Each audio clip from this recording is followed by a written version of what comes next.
Bismillahirrahmanirrahim.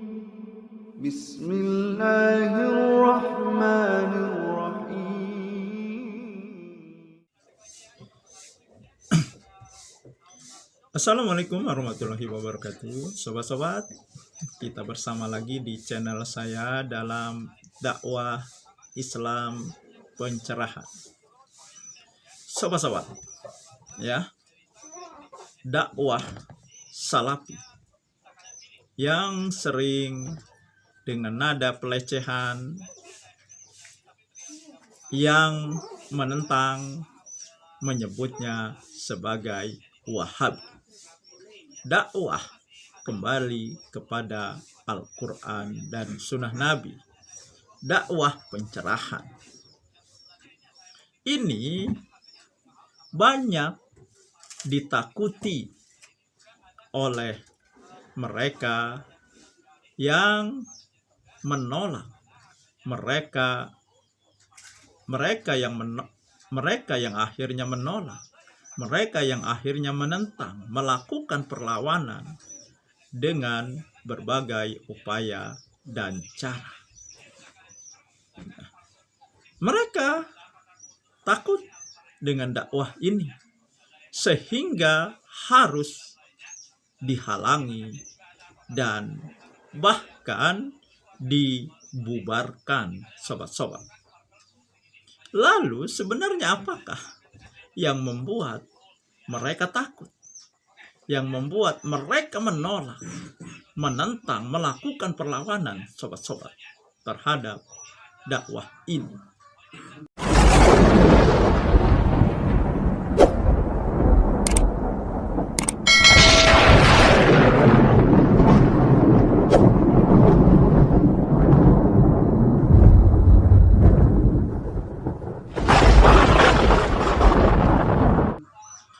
Dan cuplikan video berikut ini akan menjawab pertanyaan tersebut, sobat-sobat. Kenapa dakwah salafi, dakwah kembali kepada Al-Quran dan Sunnah Nabi, dakwah pencerahan ditolak, ditentang, dan ditakuti? Karena pada kenyataannya dakwah ini pengikutnya terus bertambah, berkembang semakin banyak. Nah, baiklah sobat-sobat, kita simak, kita saksikan dan simak cuplikan video berikut ini yang mengungkapkan ya kenapa ya mereka menolak, mereka menentang dan takut terhadap dakwah ini. Satu, karena mempertahankan keyakinan dari nenek moyang.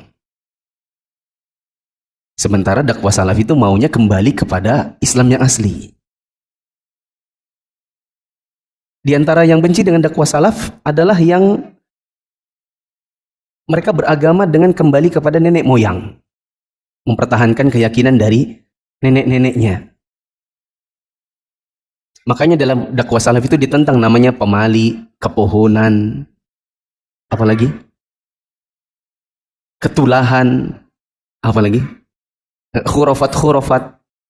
Karena itu tidak dikenal di dalam Islam. Sementara orang-orang yang punya keyakinan demikian mempertahankannya karena itu adalah dari nenek moyangnya. Yang kedua, kenapa orang benci, tidak mau terhadap dakwah salaf ini? Karena telanjur punya pengikut. Biasa ini terjadi pada sebagian dai-dai yang memang sudah punya pengikut. Dan kalau kita suruh kembali kepada Islam yang asli, khawatirnya nanti ditinggal. Siapa yang meninggalkannya? Pengikutnya. Ya. Yang ketiga, karena dapurnya mengepul dari dakwah. Karena dapurnya mengepul dari dakwah. Apa maksudnya? Pendapatannya dari dakwah. Sehingga kalau nanti disuruh kembali kepada Islam yang asli, terpaksa harus meninggalkan amalan-amalan yang sudah dilestarikan selama ini. Nanti ditinggal pengikut, dari mana lagi duitnya? Ada dulu ikhwan yang suka ikut kajian sini. Dia cerita waktu dia masih di Jawa dulu, belum pindah ke Balikpapan, dia itu kiai. Dia bilang, saya kiai. Soalnya nggak ada yang lain.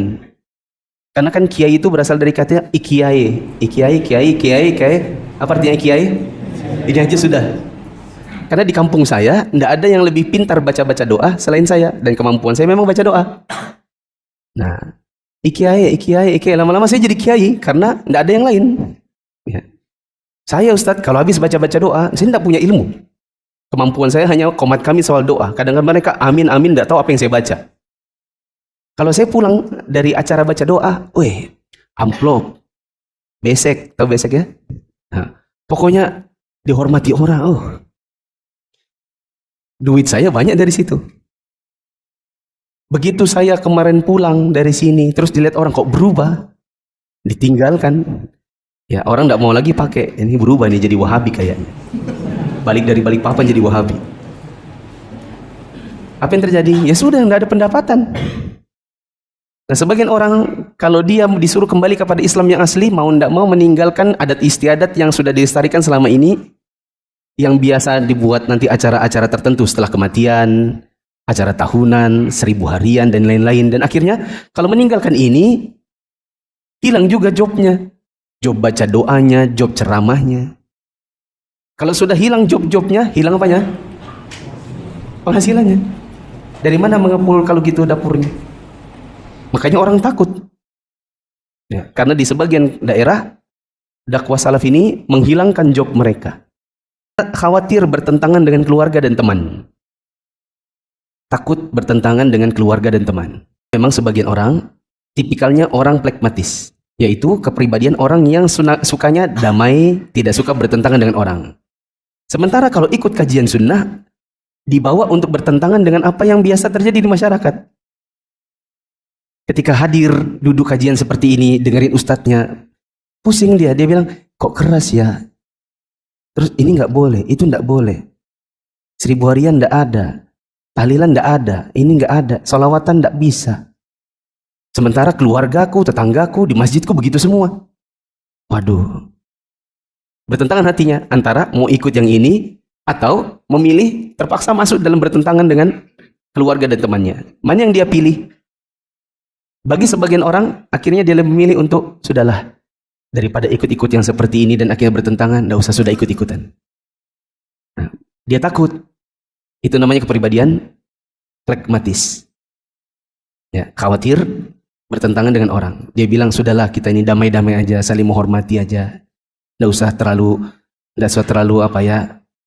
merasa diri ini benar sendiri. Ya udahlah. Dia khawatir.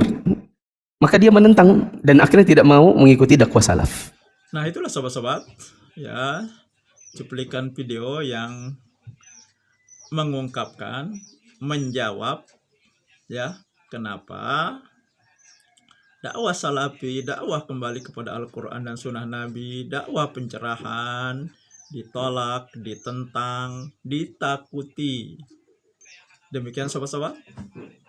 Semoga ini menginspirasi dan mencerahkan.